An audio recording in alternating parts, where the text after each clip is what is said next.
Take lots of pictures. Oh, I will. Yes.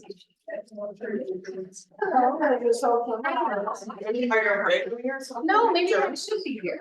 I'm just saying where they go. That's weird. You know, how are you? Well, maybe you did want to say. Yeah.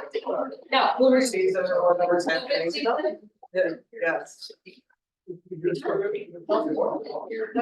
It might be. 65, so I turned it on. Oh. Just a little bit. Renee found all those changes. The PDFs and all. Oh, I think it's fine. It's just sick of complexion, I think. I'm very moisturized. Slacked in all of it. I did a blueberry, yeah. You get it stained. Yeah. When I get food, I can't, yeah, there's back a day for CBA. It'd take a week. Okay. I might ask you this, I'll do the minutes, but I might ask you to stick around, because if they wanna clean up the. No.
Basically. Good, all right.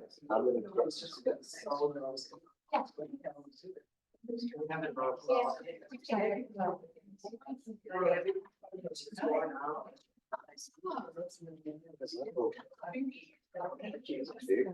That's how long it's been since I've seen you. How long? Since I got married. That's a good thing though, right? At least you have the cherry pie on your face, right? Did that stay? No, cherry. No. Could be just like blush. Yeah. Blueberry, I think it's the same. Yeah. Yeah. That's right. Oh my. Did you eat a pie? Yeah, crush. You did a pie. I did crush. Like what? Wow. When you get sick? And you had to stick your face. Yeah. Do you have the committee of the whole agenda or no? I think you have those. Pretty sure we'll get the rest. Mhm. Everybody. Mhm. Abby. Who's the strongest, yeah. Yeah, well. Part of your job is to show people putting all our bottom. Yes, we're gonna be. I realized my role when. I am for. That's For right. John, this morning rain party.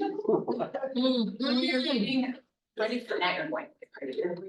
Party, I had to, tie all the. Yes, none of us could do it, I guess. I love that picture of you and me. I know, isn't that the best picture? Yeah.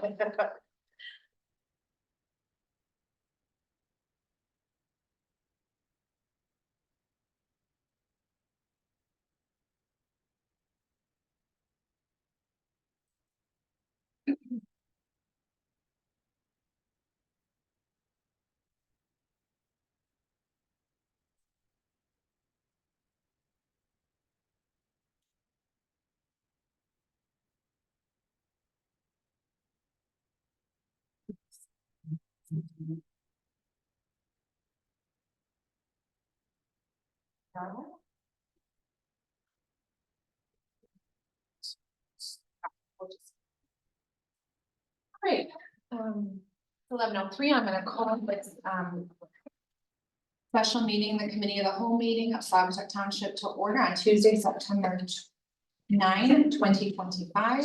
I will, note that all trustees are present, and, if you will, please join me for the pledge of allegiance.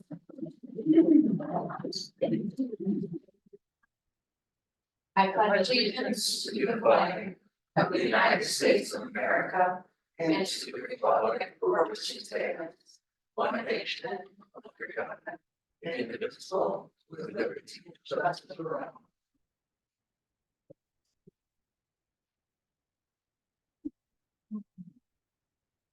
Someone like, I trust that everybody has had a chance to review today's agenda. Would someone like to, move to approve the agenda? I have a question on the agenda, not so much for today, but for tomorrow night. Will we want to move the public hearing on the PUD further up? What we've done before, so people that come. You don't have to sit. Oh, good. Yeah, so. Your thoughts? Yes, good idea. Morning. The only challenge I see is that like appointments to people are coming specifically for those. And like the PUD could take a while, so would you want everyone who's coming to be reappointed to sit through the PUD public hearing? And also just potentially just reappointment. No. So That's the only and thing. as it stands, there's nothing before that. There's the only thing That's all before that, about. yeah, the only, yeah, there's some presentations before them, but that's the only, yeah. All right, I mean, I guess it's okay, because I think that'll go so quickly. I think it will go quickly, because there's only. They're all uncontested, there's not multiple applicants for it. okay, thank you. Someone like to approve today's agenda. I'll move to approve today's agenda as presented. All support? We have a motion and support. Further comment? None, all in favor? Aye. Opposed? Motion carries 5-0. That brings us to public comment. And we have a large audience today, which we like, so let me just remind the audience that if you're speaking on behalf of yourself, it's a 3-minute time limit. If you're speaking on behalf of a group, it's 5 minutes, and this is a chance for you to be considered and heard by the board. It's not a question answer session. Is there anybody in the first row that would like to speak? Right, the row behind them. No. And the back row? Oh, okay, well, we will have a chance to do it. Yes, we will. I didn't know if we did the public comment at the committee of the whole at the end again, but we do. So if you have things that you want to talk about that come up during the meeting, you will have another chance to be heard during public comment. At the end. Okay, that brings us to the fire board bond presentation. And who will be kicking off this discussion for us? Yeah. Well, we have the fire district here, I believe, we have quite a bit of representation from not only the fire board, but we see some staff members. And Chief Janik in the audience, and I believe that we have representation from the fire district's financial advisor, Vidinsky and Company. If you all are ready to come up and present to us on a possibility of the township supporting a bond initiative on behalf of the fire district, but you all are welcome to come up.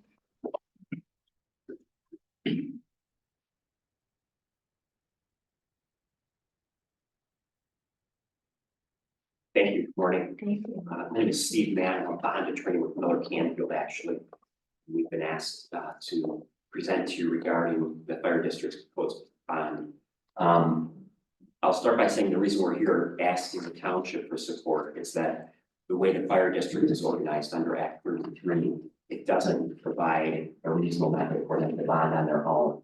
So in many cases, and we've done many bond issues like this for fire departments, they'll look to the largest municipal member or the member that uses their services the most and ask them to issue the bond on their behalf. And then the fire district, after the bond is issued, well, before the bond's issued, there'll be an agreement between the parties where the fire district agrees to pay all the costs, all the administrative costs, cost of issuing the bond, and debt service each year on the bond issue. I'm Bobby Benzinski from Benzinski and Company. With me, I have Brittany Brower from our firm and Stephen Haydock from our firm. So the fire district has asked us to discuss the various financing alternatives, and Steve has prepared a procedure outline for the township to issue what is known in Michigan as capital improvement bonds. These are bonds that are issued without a vote. They pledge the township's full faith and credit. They are issued after a 45-day right of referendum has been published in the paper of general circulation, and nobody has brought a petition to stop the project. Mr. Vidinsky, and I just take a step back, just so everyone is on the same page, what we're talking about is a potential bond to finance the construction of a new fire station located in the south of the township, so south of the Kalamazoo River, which I know has come up in conversation between us and the fire district before about the great benefit it would provide to have emergency services located on the south side of the river and the north side of the river. So that's just kind of the context we're talking about. The financing necessary in order to complete the construction of a fire station located on the south side of the Kalamazoo River. Sorry, Mr. Vidinsky. No, that's fine. You don't have to call me Mr. President. So, as I indicated, or Steve has indicated, that the township issuing bonds on behalf of the fire station is the most prudent and the most financially acceptable method. If not, each of the townships or each of the municipalities in the district would have to issue a set of bonds, which would be costly. You'd be paying not necessarily 3 times the fees, but you would be paying professionals 3 times, and it would be probably at least double what you would be paying. And so it's not beneficial at that point. Then there's the bookkeeping of the 3 bond issues, 3 different agreements, all of that. So we have come to them. The fire authority has asked us to present 3 different scenarios to you, and I see that that's on in front of Daniel's desk. You all have it. And the authority has recommended or discussed using a bond issue of not to exceed 4 million at this point. And we provided them with the scenarios to issue debt at 10 years, 15 years, and 20 years. And you can see in the yellow column on the bottom, the average annual debt service for each scenario. We would not come back to this board without construction bids in hand to issue the bonds, so we would know what the project cost is. And if you wanted to proceed with the project, the next step would be for this board, your board, to adopt the notice of intent and publish it in a newspaper. Then we would recommend that the authority get construction bids before we come back with a bond authorizing resolution, which would detail all of the bonds. Details is the maximum amount, the duration, the maximum interest rate that could be on the bonds. And then we would go out and sell the bonds in what is known as a competitive bid bond sale. It's published in a paper known as the Bond Buyer. It's a national publication. On a certain date, a certain time, bids are received for the bonds. Under Michigan law, we could only accept the lowest bid. And we would make a recommendation to accept the lowest bid or reject all the bids based upon current market conditions. And then about 3 weeks later, the bond proceeds would be delivered to the township. And the bond proceeds would be held by the township and dispersed based upon, I assume it would be written that the fire authority would authorize or approve the payment and submit it to this board for approval. Approving it, I'm sorry. And then you would issue the check. They would be your bonds. You would be responsible, but we would have the contract between the authority and the township, making sure that the costs and everything are paid for. Steve, do you want to add anything? No, that's a good overview. We're happy to drill down and answer any questions that you might have. And Peter is in the audience too, so if you have any technical questions.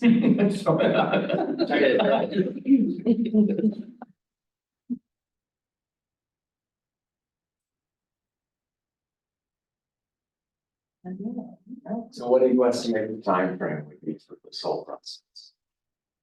Well, we could do it 90 days from the time you publish, but it is our understanding that the authority has not retained an architect yet. And obviously, we do not recommend you issue bonds without construction bids in hand. Because you don't want to issue too many bonds, and of course, you don't want to issue not enough, so you can't build a facility. So after they submit a package out for construction bids, we can sell the bonds within 75 to 90 days. You would have bond proceeds. The notice of intent, I didn't drill down on that. I don't know if you're familiar with it, but it must state the maximum amount of bonds to be sold, the maximum interest rate that the bonds can sell for, and the maximum length that the bond issue can be, whether it be 10, 15, or 20. We always look to put a number that's higher. If this number is going to be 4 million, we'd probably recommend a neighborhood of 4.5 to 5 million. That means nothing in terms of the township's credit rating or the township's ability to finance in the future. That's just a number that is picked so that if construction bids come in at 4.2, we're not short. We also talk about longer. If they want 10 years, we might say 15, because if you sell the bonds, we'll say in February, but you have payments due in April or October, you might go 10 years and 9 months versus 9 years and 2 months. So you'd be shortening that up, and we just want that flexibility. When we talk about bond issues, we normally talk about increments of 5 years, but you can do them in increments of 1 year, 2 years, 3 years, whatever. It doesn't have to be divisible by 5 years. The dollar amount has to be divisible by 5 years, not the. And then in that notice, you have to describe the project. So, you know, again, we would recommend that you adopt the notice sooner rather than later. Have the authority get the architect get construction bids, and then come back with a bond authorized resolution stating the amount of the bond issue. Then we would sell bonds and just be on our way. So from a fiscal standpoint, do we think this would start this fiscal year, perhaps not till next year, I think July 1st. Greg, sit for In that. my opinion, I'm in the last row so I can run. Would be this fiscal year. Interest rates up, down, would, projected to go down, to me, it would be prudent to do it this fiscal year. And operationally, it's a good, that, theater here also works for the fire district. May I add one other reason? Yeah. The future is uncertain with what Douglas is going to do with their building. They may not want to wait 2 fiscal years. Because, as you know, part of this project is buying existing structure. Obviously, cost savings, right? So they may not want to take no revenue coming in. It's a long investment to hold without any return. Any more questions or? It's possible for the public to vote down the bond initiative, is that correct? Petition or? The petition? Yes, yeah, that's a very good point. So as Bobby said, there's this notice that goes in the newspaper, the 45-day referendum notice, and that's, if you have my procedure outline, that's step number 3.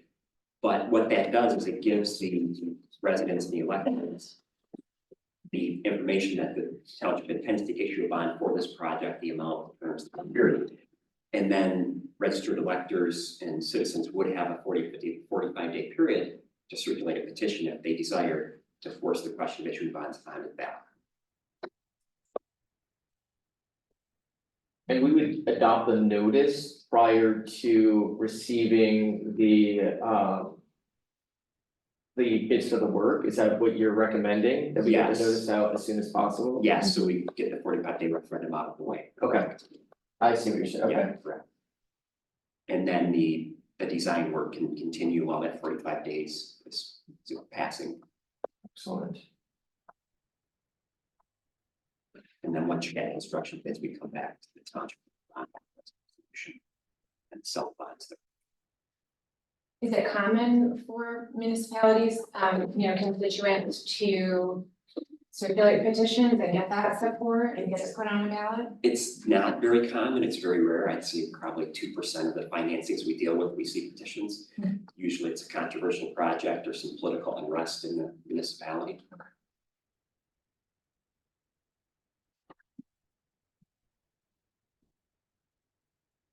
If not all the money from the bond is spent, what happens to the remainder? Do we just hold on to it and we're able to use it to pay off the bond ahead of schedule, or?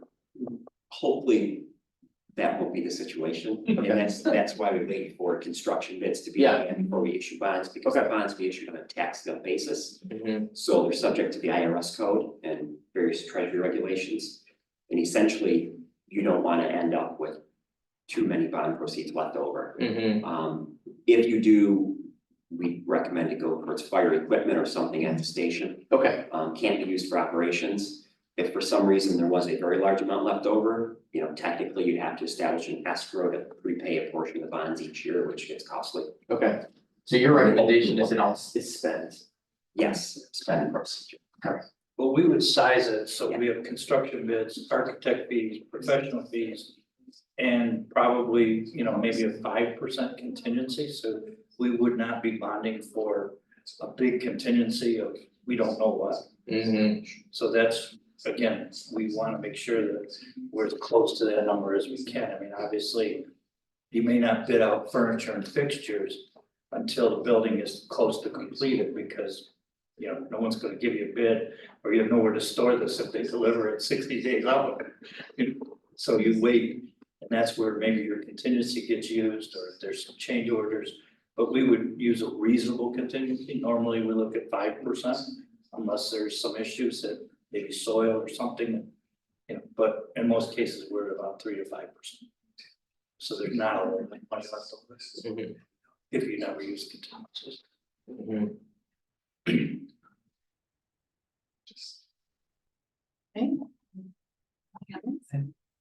I would imagine that we'll be working directly with you. You were my team Perfect, Yes, excellent, myself and an associate.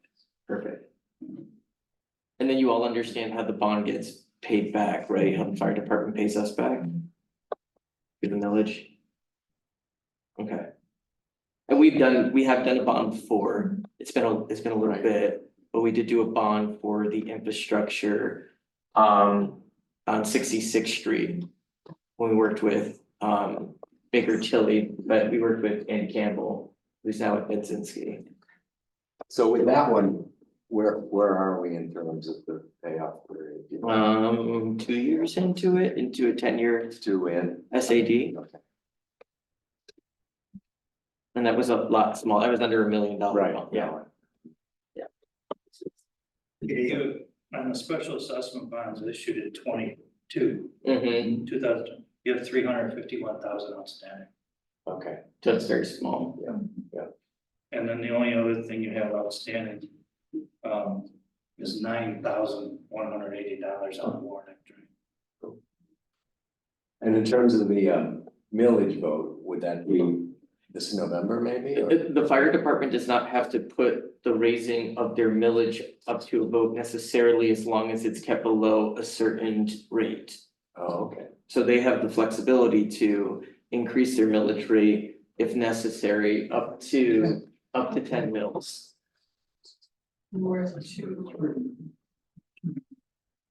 There's a lot of space there. So that would probably go on the November ballot. No, it doesn't have It to. doesn't have. No, it's a board act. Oh, Yes. If we exceeded 10, then we would have to. got it.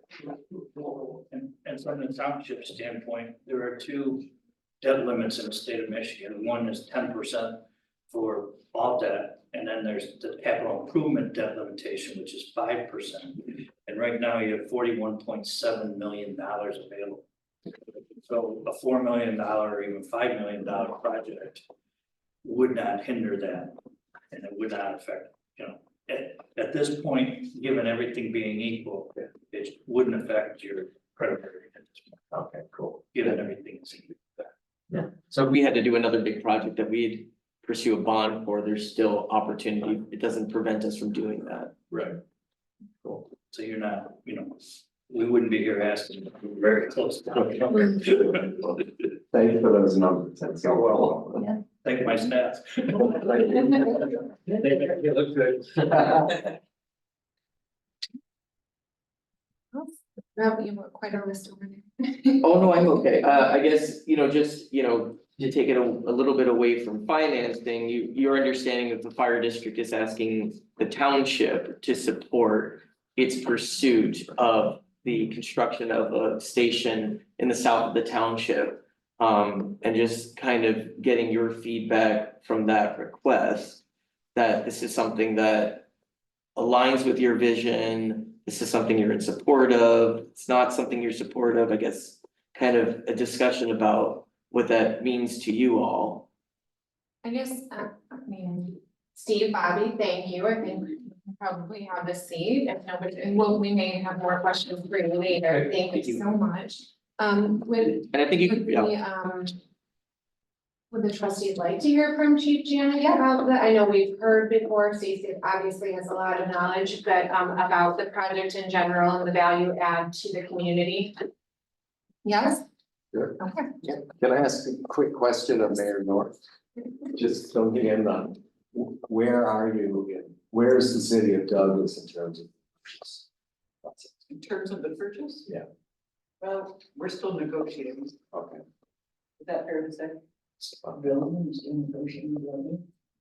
We tried the dollar approach and it didn't work out. $1. That's like the state police. Chief, Well, good luck with please, that. please fill us in.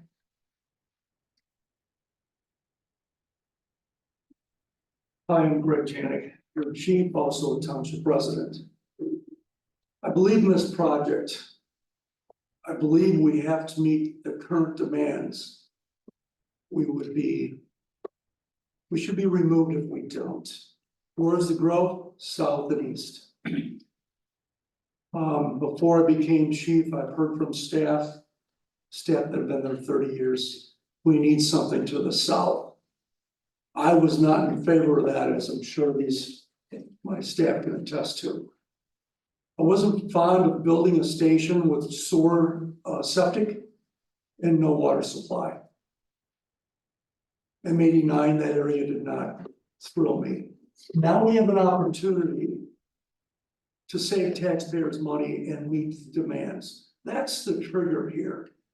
For me, okay, my first 3 quotes for buildings were about $600 a square foot. You guys have done some extensive remodeling. It's not hard to go to $600 a foot. We were talking about project costs for this existing building at about 175 to 182 a square foot. That's what it's about for the taxpayer. Now, we have to build a garage, let's call it a station. That's where we get into the potential of $600 a foot. My recent hard cost that Bobby requested I get came in at about $338. So if we're going to do it, this is the opportunity to do it. I think also, we all speak of working together, collaboration. I can't think of a final project than what Lisa, the manager in Douglas, offered to us. I'm your partner. So I think it benefits not only the township, because that's where most of your property is, that's undeveloped, but Oval Beach, Oxbow area, the peninsula, and obviously Douglas. So this isn't just about the township, or it's certainly not about Douglas. You have an opportunity, we have an opportunity with the current marketplace the way it is and construction costs. That's why I urge you for this fiscal year. Everything costs more than you could possibly imagine. What I used to buy an engine for $350,000 is $1 million. I held off on replacing engines, much to the disappointment of my staff. However, I have to focus on what's best for my most important assets, my staff. And when you have 4 to 5 people sleeping in one office, you can't do that. The needs are, we went to 24 hours out of need. We have to have a minimum 4 staffing on, so next we have 7 on. So all of this full circle, because I don't want to bore you, I don't want to be selling you anything. This makes sense from many perspectives. The need is there. When I joined the fire department in 2001, we did 400 calls a year. You'll be 1,100, 1,200 this year.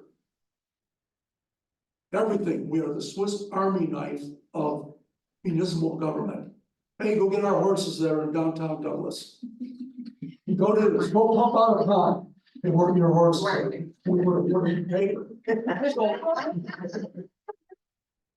So I guess succession planning, what are we gonna do? Strategic planning is essential in any government.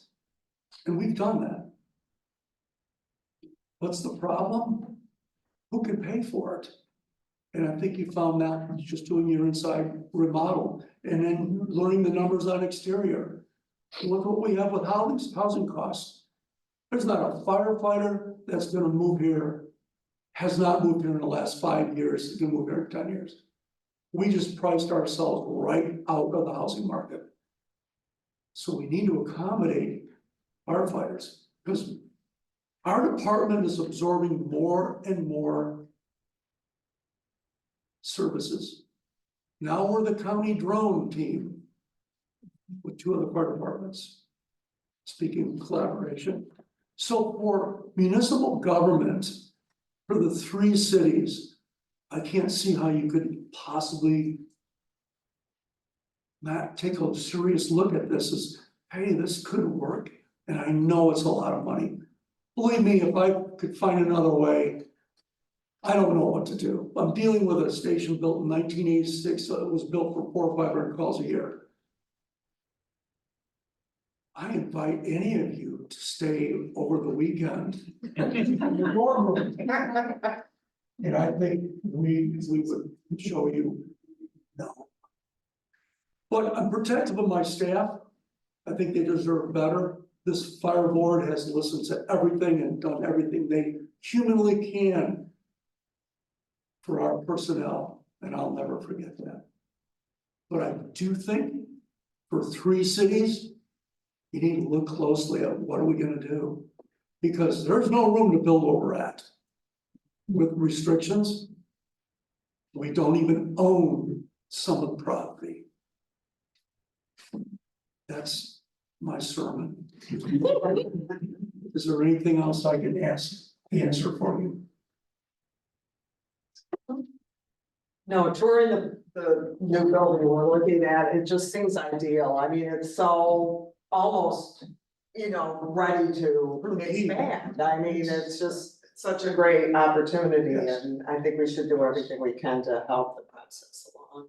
And Douglas is, they're putting an extra wall in between the 2 buildings. I'm kidding. But they have welcomed us and been very supportive of this because it makes sense about the people we serve. It benefits them the most. And that's what I think we're here for.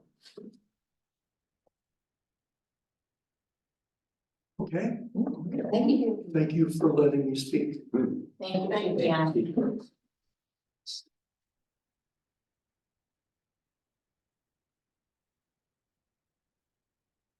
Anyone prepared, is there anyone else that you know that would like to talk about during this time? Fire board presentation or? Not to my knowledge, if there's anybody who wants to talk either maybe from the fire board or, yeah, Jane. So I didn't come prepared to speak, but first of all, I want to thank you for considering partnering with us. This is very important to the fire board. The fire board, we've been on the fire board for 13 years now, and been its chair all 13 years. And I've seen our department grow and grow and grow and grow. And our building looks like hoarders live there now. It's just full of stuff. There's no place to move. There's no place to go. We're on top of each other. We need this new building. And, we need your support. This is a great municipal project for all of us. And it looks good to the public for all of us to work together. So, and I think we need that in these days too. So I want to thank you for helping us achieve our goals, because we can't do it. Thank you, Jane. Thanks, Shane.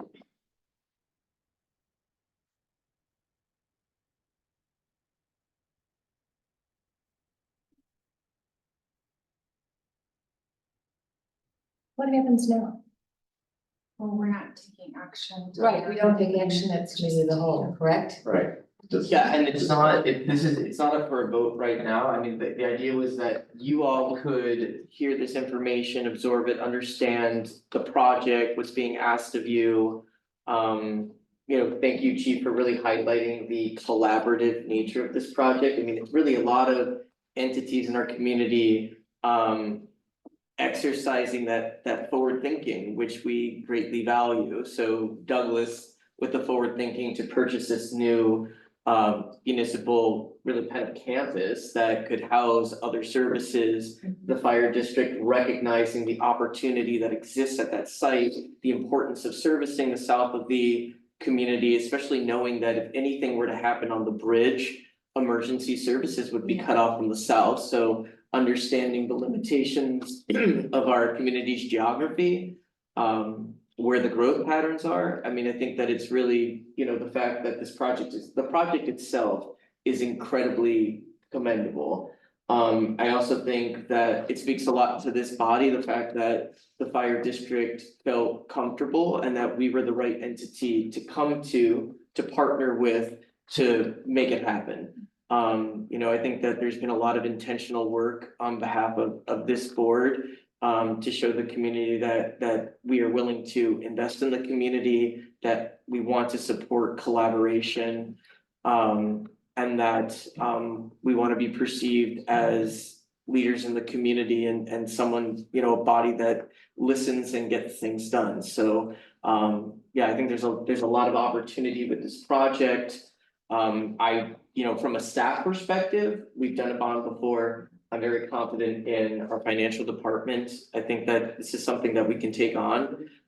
So it's just a matter of kind of getting a sense for you that, yes, you'd like me to move forward with preparing that bond notice and that we can bring it to another board meeting and vote on it and get that going. So the fire district can get moving on getting a bid for their plans. Okay, so you would want a general consensus, not action taken to prepare the bond notice, and then we would take final action on it at a different meeting? That's correct. Yes, okay.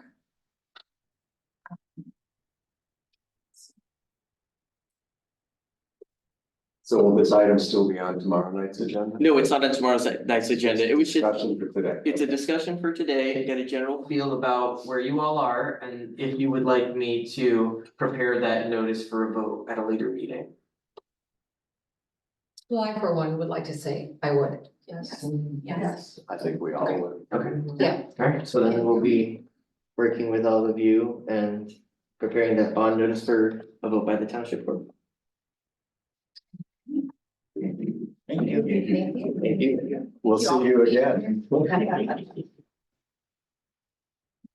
Should we go? Of course, you all are welcome to stay.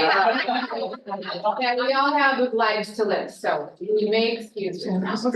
Thank you all for being here. Thank you. Thank you. Nice to meet you, Bob. Thank you very Nice much. to meet you. Thank you for being here. Thanks, Ed. Can we get you water? No.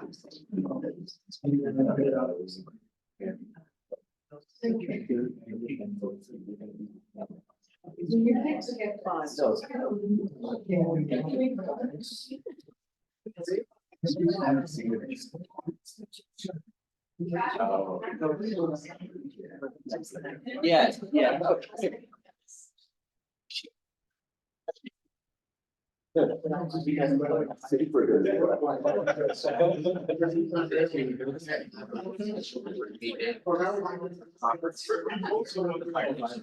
Not about this.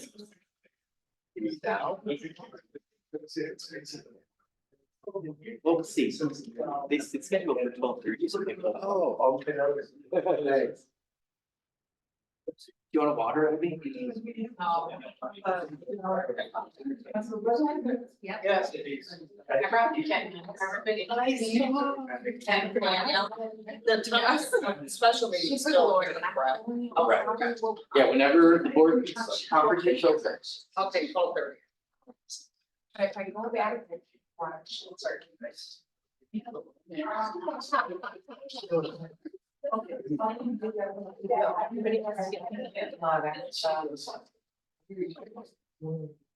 Okay, let's move on to Maple Street in Lloyd, that's number 39 in our packet, page number 32. We all love invoices. It's another invoice for Maple Street, it's all engineering work. I did have Pride New Pop look at it again, I have a sense of kind of how to figure out if we're, you know, if it's fair, it's fair. Okay. The only thing that's kind of outstanding, and I think it's gonna happen, we're all under the understanding it's gonna happen with construction, that the city did agree to share some of their grant money with us for their road improvement. I believe that's gonna be applied into the construction, it's not for the engineering. Is that nailed down? It is nailed down in an agreement, yeah, it's nailed down, it's in, yeah, it's in. But yeah, so this seems to be fair, you know, they wanna have shovels in the ground for spring, so I imagine every month we're gonna get engineering bills related to Maple Street, and we did put this in the budget. Anything else on Maple Street? Okay, so. On to County Drain Office invoice Warnock Drain, for now. That is. 42. So this is an assessment related to an improvement on the Warnock drain. It's really the replacement of the culvert. On Ferry Street that resulted in some improvements to that drain district that have been assessed. And because the town, part of the Warnock drain is located in the township is always assessed as, what the phrase, like a, community at large or participant at large. There's always a percentage of an improvement to the drain that we're gonna get assessed. So the city of Douglas got assessed for this, the city of Saugatuck got assessed, and so did the township. And it's really, like, you don't really have a choice. You do not have a choice. We have, I mean, they're saying, we're the experts, we're assessing this, this is what you have to do. Drains there. Right. The only thing that we have a say in is whether or not you want to finance this and pay an interest over time, or we wanna pay it all off. I would highly recommend that you pay it all off. I put this number in the budget. So this is not a hit to the budget at all. We were anticipating this coming. I think that we'd rather I would recommend just paying it off and avoiding having to pay the interest when we don't have to. So So, will this affect at all the the drain charge for the people that live in that district? it shouldn't. I mean, it would just reduce the, it would reduce the amount that, no, I don't think it'd affect them at all. If we finance it or not. It's a matter, it's not, It's a matter not the for us. residents in the drain district. That's a We correct. would pay the interest. Yeah. Alright. So that's that. Life insurance policy. Oh, so that's coming off the agenda. Okay. I couldn't find it, is that why? Yeah, we're gonna, we'll get you an updated agenda, we updated it online, but essentially, we talked about updating the life insurance policy, we've been going back and forth with our life insurance provider. They're still working on all the paperwork, they haven't gotten it to us yet, so we're just gonna delay it till October. Easy peasy. Safe streets for all grant agreements. This is something that is also not in here that I'm remaining hopeful, I've been working with the Federal Highway Administration on finalizing the grant. Some of you may remember that it came up, there was some awkward language in there about cooperating with ICE. And looking into it, we found that the state of Michigan is a plaintiff in a lawsuit against the federal government, and so we're exempt from that requirement. But I'm still waiting for a clean copy of the agreement from the Federal Highway Administration. It may come today, it may come tomorrow, it's pretty boilerplate. But that would allow us to move forward with the Safe Streets for All grant. If it doesn't come, then we'll just have to wait till next month or a special meeting, unfortunately. And will the ICE language be removed? The ICE language is in there, however, there is specific reference to the ongoing lawsuit. Which we're named in. So we are exempt from that because it's one that applies to. It's a federal grant, so everyone in the country gets it. There are some states that are not exempt from it. We are living in Michigan or being a municipality in Michigan. So the language exists, but the reference to the lawsuit is also in there, which makes clear that we're exempt. Okay, appointments, do we need to go through this, or all reappointments, correct? They're all reappointments. David was in the audience today. He's not gonna be able to make it. Okay. I believe Eric Beckman is also out of town. But the chief did submit a letter of recommendation for Eric. I am not confirmed with Dick Boskin or Holly Engel, but they're both very dedicated members to the Harbor Authority. Going to those meetings, I can attest for them, that they take it very seriously and that they stay up to date. So I do think these are fairly straightforward. I think everybody who's reapplying is very committed to the position that they have and, you know, they did take the time to fill out the new application. Some of them got additional, you know, letters of recommendation, so I think these should be fair. Eric is just is one of our top members, and we're so lucky he's part of the township group, because he's so knowledgeable. He really is, he's great, I'm glad he decided to volunteer and on the town, so, Me too. yeah. Second. No, usually when it's a reappointment, we're not as. Right, percent. Yeah. People- They're a known quantity, Choices to make. known quantity, right? Yeah. I Okay, think they're all really good applicants to reappoint, so I think we're really, this is an easy one and we're fortunate to have such quality people wanting to be appointed to these commissions. so tomorrow night we will have a public hearing on the Singapore retreat PUD. Yes. Yes, I imagine it may be, maybe a lot of people, maybe well attended, which I think is good, because then they can hear the entire conversation.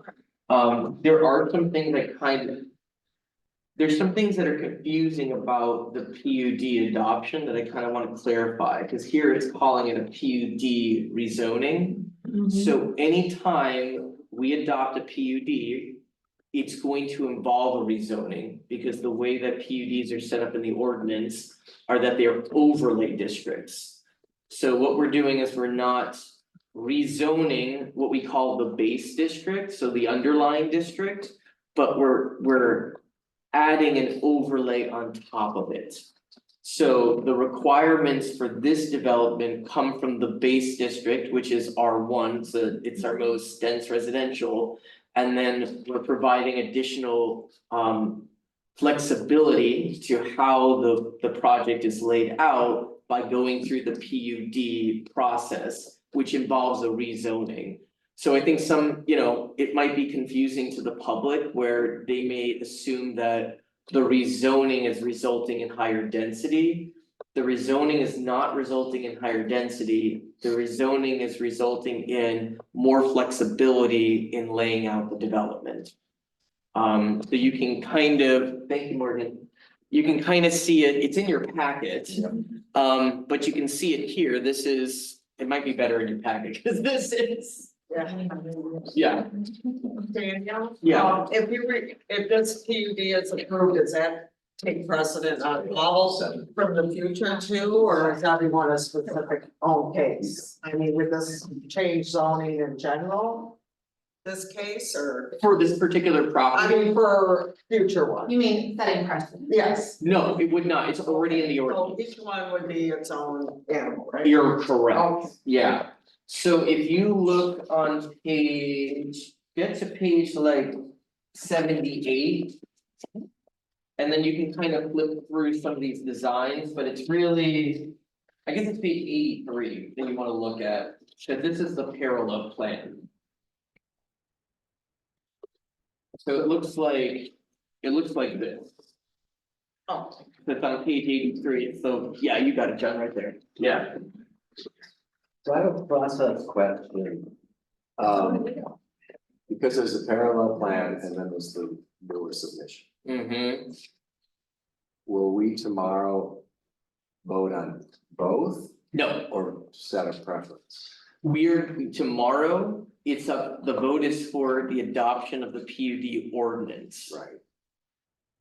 So if you decided not to approve the PUD ordinance, the parallel plan It's is by right. by right, so they would not require this body's approval. So what I kind of want to show you is the difference in layout. Right. So like you can see in the top picture that the structures are much more closely. Like they're laid out more closely together, they're more compact. This is giving, not a variance, but it is reducing the setbacks between buildings. If we were to go just by what is by right, what you would see is the below picture, and you can see how things are spread out. But you can also see how there's more pavement, there are less setbacks, there's no green space. there are no amenities to the development. And there's only two, so, and there's two less units in the parallel plan than in the PUD plan, but it takes up a lot more room. And if you're also thinking from like an affordability perspective, like they're gonna have to fit in larger units, which are gonna cost more money. The PUD plan allows for two more units, but they allow for them to be smaller. Which is less money to construct, and that's ultimately going to be less money to the person who purchases those units. So there's a lot of, there's a lot of benefits from allowing for the PUD process. And I think you can see it played out here, that if we just allowed them to develop by right. They would be up against property lines, the setbacks aren't as, as significant, they're gonna be larger units. They're gonna essentially be the same number of units.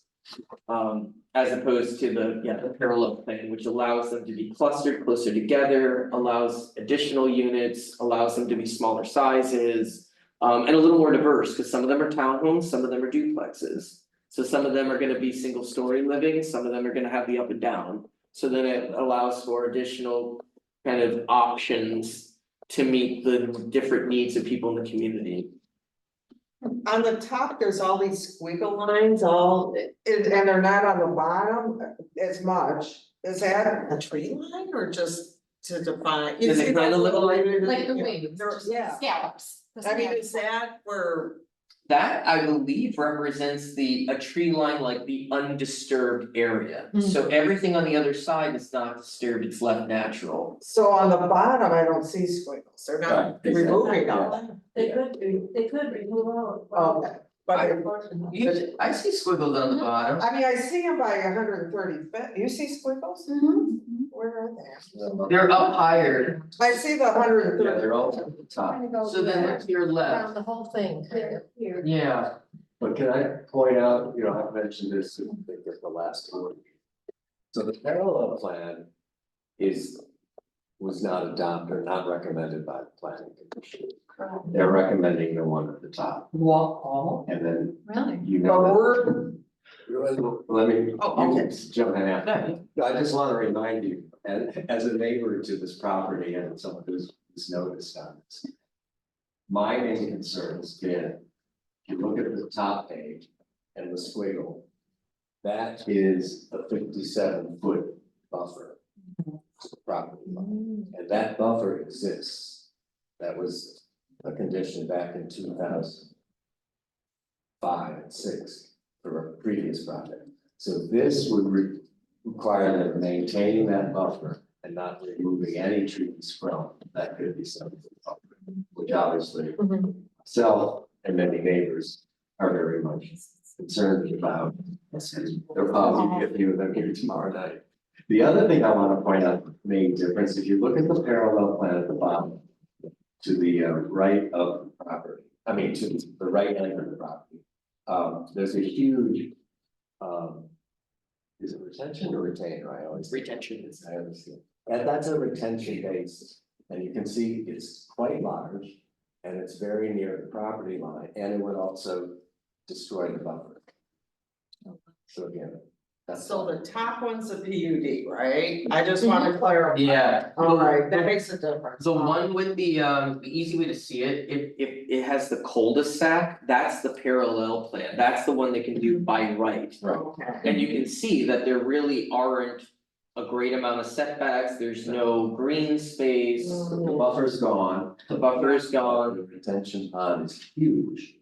Yeah, the attention pond is huge in this one, yeah. The planning commission approved the PUD. Recommended. They recommended They the recommended. Oh, gotcha, I got it, And that- alright, that- I wanna make sure I got the right one. Yeah. Yeah, cause I was thinking it was the opposite and I didn't get it. Yeah, no, they recommended the The PUD. plan they recommended maintains the 57-foot buffer. It's got a much smaller retainer pond. There is some concern, and even Lene has voiced this, in conversations with me. Even that smaller retainer pond. There's thinking that it's too close to the property line. And that perhaps it could be reduced and made deeper. So that's something we'll probably hear about tomorrow. Mhm. And that, just to remind you, with PUDs, because we've never had. You know, we can make any changes we think are necessary. The planning commission already put like 13 conditions. Oh, yeah. We can add more conditions. We could have more conditions. So we could address the size of the retainer bond. Yeah, that might take more time for them to come back at, just, Oh, I understand. yeah. No, and we also theoretically tomorrow, depending on discussion and feedback, we can postpone a decision on this and look at it again later, or request the owner developers consider what we're maybe suggesting, and maybe they go back with response. So that's an open issue. How is the size of the retention pond calculated? They calculated by like the impervious surfaces and how much water runoff, and you have to have enough space on the property to retain 2 back-to-back 100-year storms. Okay. Well, the top looks so I know. much better than the neighbors. I was So like, the Carroll Yeah. Community is the one that's by Yes, state. right, yeah. No matter what we say, okay, all right. Gotcha. Yeah. Okay, I get it. And I did look into the underground, this is kind of interesting. Yeah, I was gonna mention. Go ahead. Yeah, so I did look into the possibility of like holding stormwater underneath the ground. Because there are no stormwater sewers in that area, we'd have to use these underground leach basins. And Prine said not only are they expensive, but they don't recommend them because you can't see when there's an issue, like if there's a blockage. Right. So they didn't recommend them, but it might be knowing that about the retention pond and knowing that. You know, stormwater sewer is, you know, it's possible to utilize that if you're looking at future developments and you don't wanna see large retention ponds, that might be something that the township considers investing in the future. Or as like a possible infrastructure improvement. And that's something Renee's brought up before too, with this project, that the retainer ponds could actually go under the street. Yeah, But as you said, it's more expensive, Mhm. probably get pushback from the developer, owner. But it is technically something we could yeah, discuss or. it's something, yeah, it's not, but I would say our engineer doesn't recommend it. Because in other communities, they can utilize the stormwater sewer and we just don't have that, so they would have to do leach basins, which. Could be clogged up and you wouldn't know it until the problem becomes obvious to you, and by then the damage is kind of done. So that's the challenge, like, but if we think that that's a priority to us, we could look at investment in stormwater sewer in areas where we think we're gonna have density. Cause then that would be a way to eliminate large retention ponds. And I don't know if this will come up tomorrow or not, but it came up at 2 of the planning commission meetings about this property. It does not, there's no connection as of now to municipal sewer and water. No, there I was, was, yeah, I thought we approved that, didn't we? But I was gonna talk about the easement, oh, yeah, to because that was in it. loop. If you look, yeah, to the left. On the site utility plan or on the preliminary plan, you can see the names of property owners. So. The developer and owner. For quite a long time, were trying to get, if you look at, the second one down, the Von Inns property. There's 2 Von Inns properties next to each other. And they tried very hard to get an easement through that property, and the homeowner was steadfast in saying, no. We'll probably hear from her tomorrow. But below you got Von Inns, and then you've got Christine Noguera. No, Gary. No, yeah. And I believe they're the ones that agreed to the easement. Which would have. If they hadn't, it would have held up the project instead of. Yeah, I think that, see, this is kind of so this is not a looping that was desired just for this property, it was a looping that was desired for the water system in general. So like this property could have been a dead end, but it just would have been feeding off another dead end, so it wasn't that. In a way, it's a community benefit, it's not a benefit to the development itself, it was correcting a dead end in the water system in general, so. The fact that we got that easement is a positive to the community, not just a positive to the development, is that gonna make sense? Yes. So these neighboring residents can hook up if they want, so choose, it's their decision, right? Or So they already had water, it's just that we had a dead end water main, and there was an opportunity with this development that we could loop it. So will it still connect over to sanctuary or not? To sanctuary, Because at one point, that was the reason they wanted the easement through Von Ann's to go across the street to the sanctuary. Development. Sanctuary. for water to go into sanctuary, That's what they were saying. I think sanctuary already has water and sewer. No, this was to connect to that. That would have been They are, served You mean to develop. I believe that they're pulling water off of 135th, and then they're also pulling sewer down from Blue Star. And that might be a change. Yeah. Positive change. Yeah. But that was an issue at one point. To connect over to sanctuary, otherwise this project wouldn't be served. Okay, yeah, so water is being pulled from 135th, and then it is being looped with water on. Is it not 65th or it's 134? I guess it's being looped with the water main on 65th. I think, yeah, it would be 60. Yeah, so they're pulling it from 134th and looping it with 65th.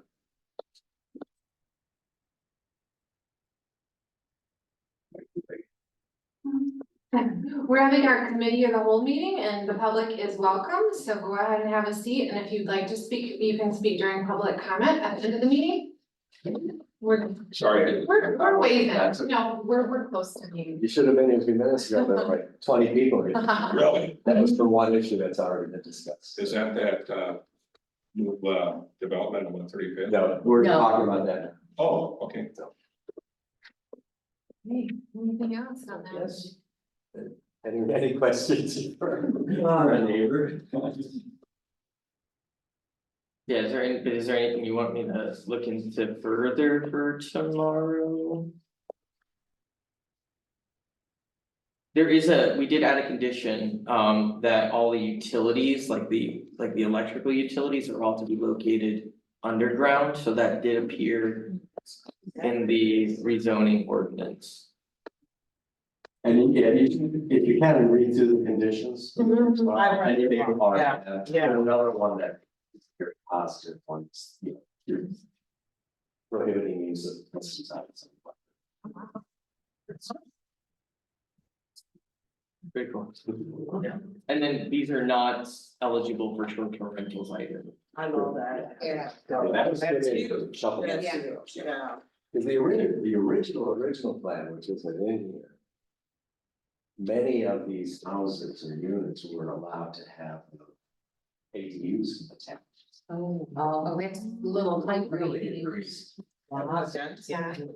Yeah. So, but they took that out and they came back, maybe developers.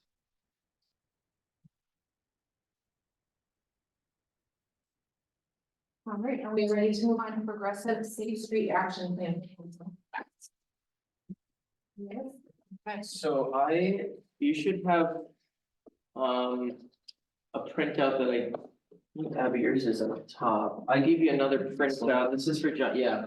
So this goes right in after page 91. This is the proposal in the budget. I just got an updated copy of it. This item is going to be contingent on whether or not that Federal Highway Administration gets us the grant agreement.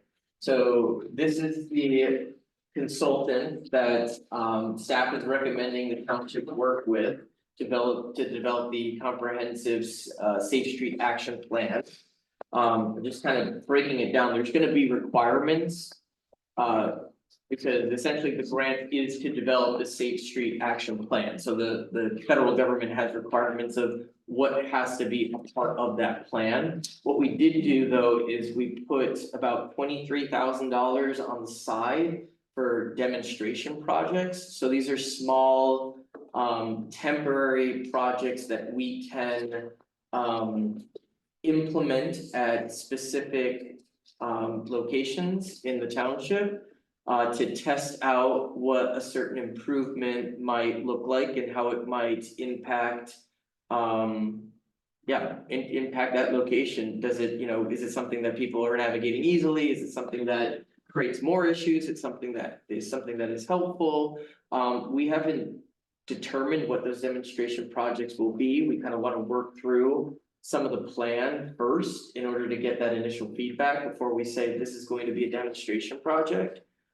Something that I have gotten a lot of feedback on would be interest in like a temporary crosswalk at Holland and Blue Star, right where Blue Star Barnes is.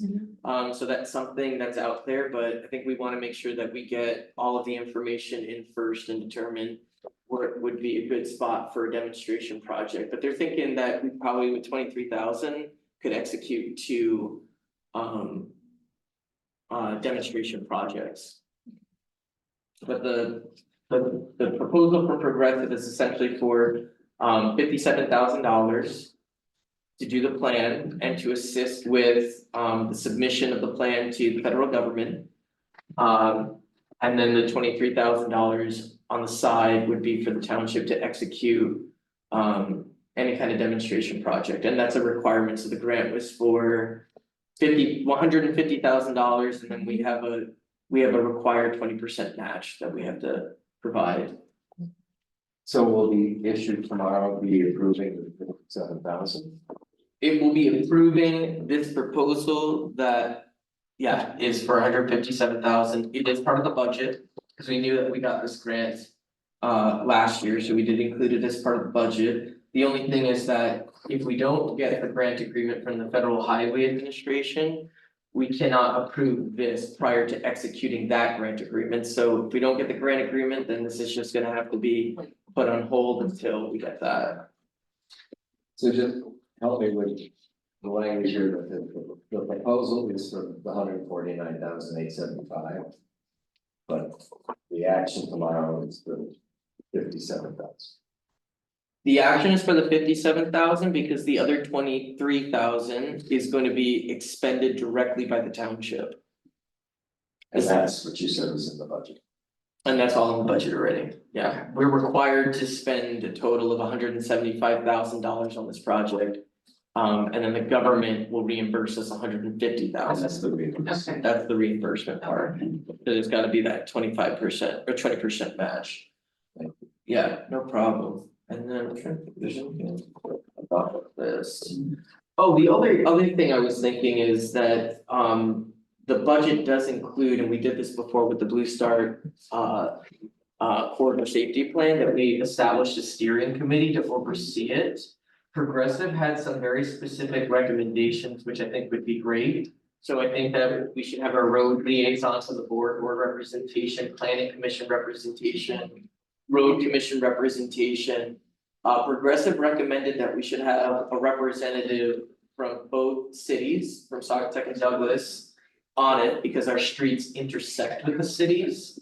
And it's a good opportunity to understand what they're thinking in terms of improvements on their roads. It's a good opportunity when we're thinking about master planning for non-motorized infrastructure.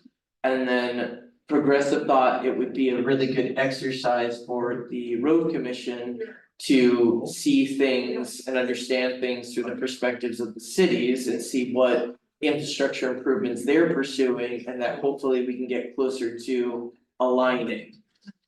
They also recommended that a representative from MDOT sit on the steering committee.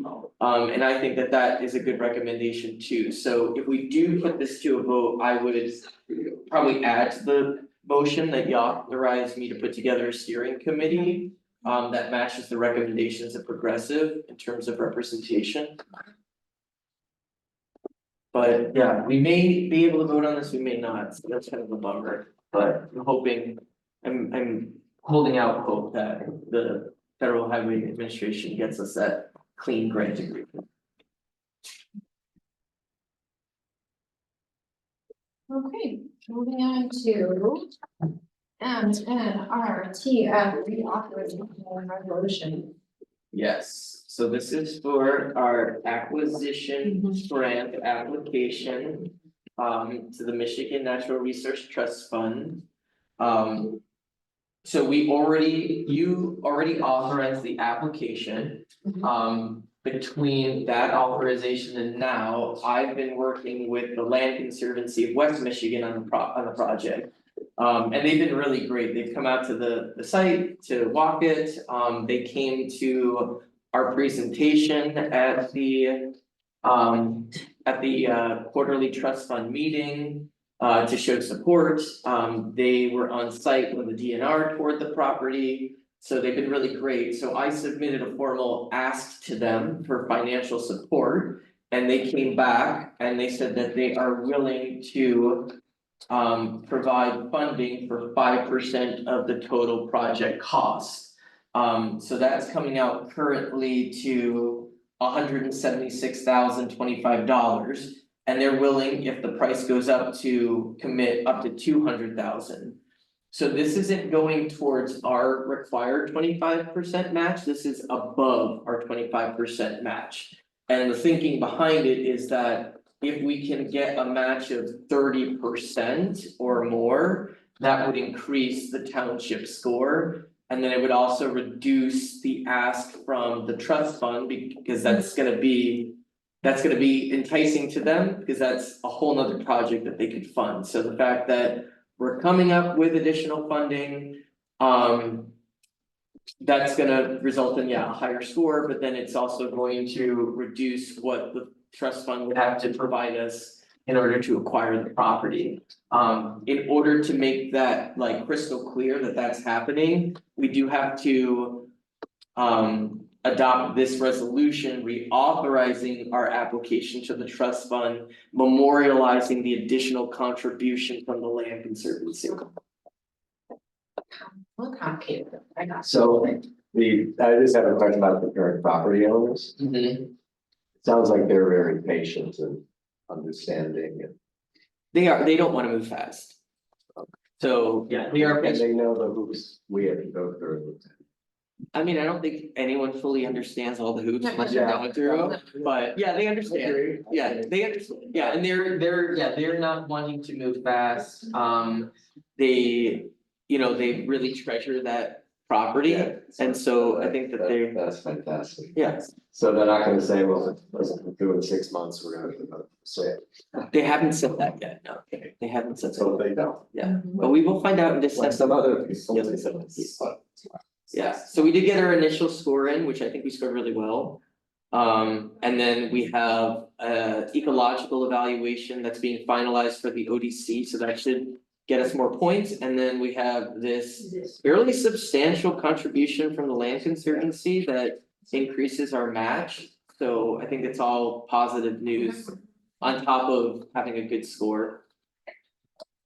But that's that. Jumping through the hoops. Jumping through the All the hoops. More partners. Huntington credit card program. This is a real easy one.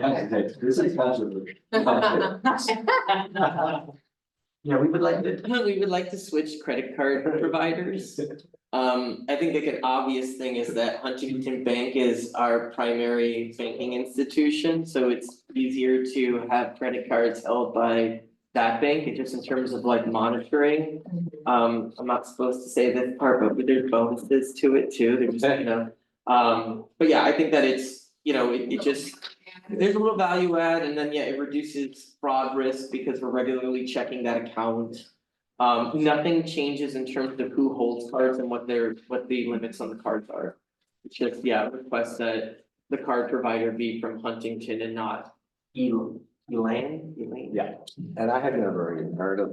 Yeah, I think We sort of inherited that. Yeah. And you especially had trouble with them, so I had trouble. for some reason, I don't know. But, and it makes sense, because we have established such a fabulous relationship. I think it does, And we have investments with them now too, they have so. Yeah. We like them. Am I right, Dennis? I think in honors of Florida or something.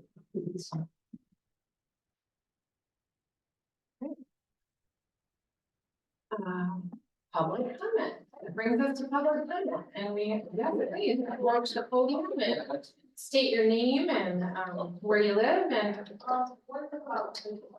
My name is Stephen Chase. I live at 3565 65th Street. Right near the corner of the very dangerous intersection that I think we've all communicated about.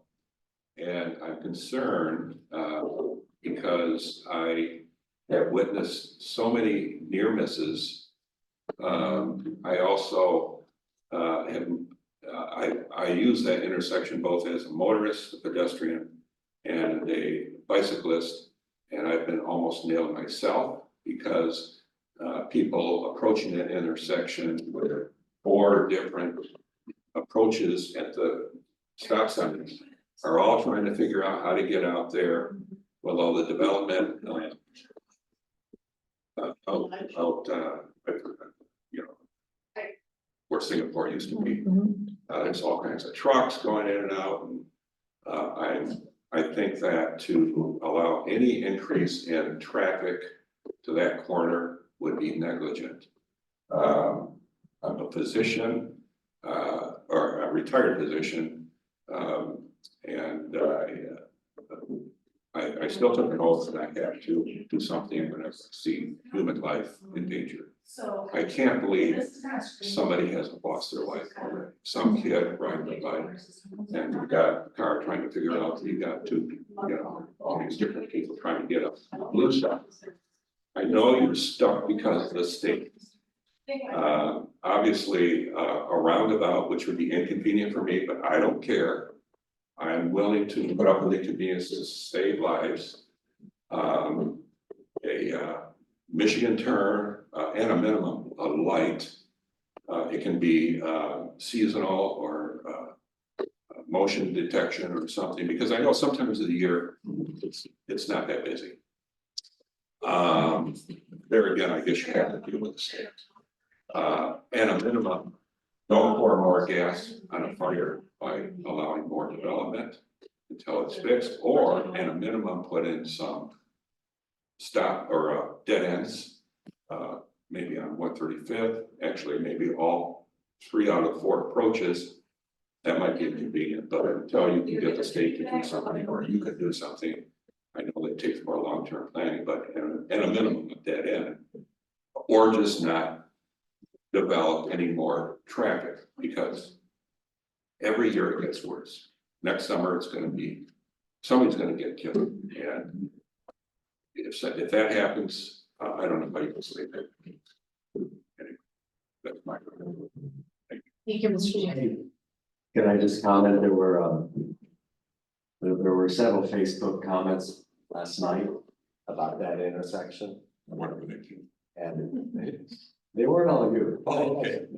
No, but I was pleased to see how many were pro another roundabout. Yes. And I it'll be. can walk to that intersection from my house. Oh, okay. Yeah. And I avoid it in the summer, I go down to 134th, and you know, this will bring 60 new cars that are like a matter of feet away from the intersection, so. And more trucks during the construction. Yeah. And those guys, they're up in these big trucks. Now, of course, that's coming from this side, on the other side of the pedestrian and everything. Right. But you just got everybody competing. Plus you have the dunes riders right there. Oh, yes. Yes. Oh, So yes. that's tons of traffic, because they do really well, Yes. they're still open, and they're great. This is something that we've been discussing since we took office. It's nothing new, and we Yes. just have to keep being creative and trying to mitigate the risk that are at that. Well, particular intersection. allowing more development, I know the state ties your hands, but you don't have to allow more traffic to a dangerous intersection. Or can you put up dead ends? Are you allowed to do that? Does the state allow? We don't have jurisdiction over the roads, only the road commission can. Oh, okay, but maybe you could get the road. I know the state takes forever, but maybe get the road. It's for the county road commission. But when you say dead end, I'm not quite sure what you need. So let's Well, make one 130. 35th, for example. In fact, I walked around the neighborhood, people were totally unaware. And one person suggested, well, if they just put a dead end at 135th, it'd probably have to be proximal as you approach the intersection to the gym, because then everybody's gonna cut through there. But maybe between the gym entrance and the medical facilities entrance. Because those people can now come out to make a left going that way, they'll just have to go out and use the Blue Star entrance, Okay, which would be safer than that intersection. okay. I just know I'm gonna hear about some kid riding their bike with their parents, were doing their best, and I approached that intersection with trepidation because I know how dangerous it is and still almost got nailed, but somebody from out of town, they're having fun, it could just be a horrific situation.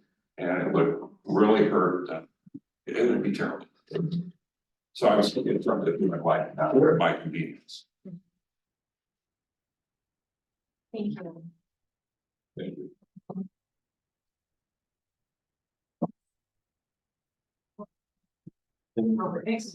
All right, I will close public comment, and if there's nothing else today. We'll adjourn our meeting at 12:23.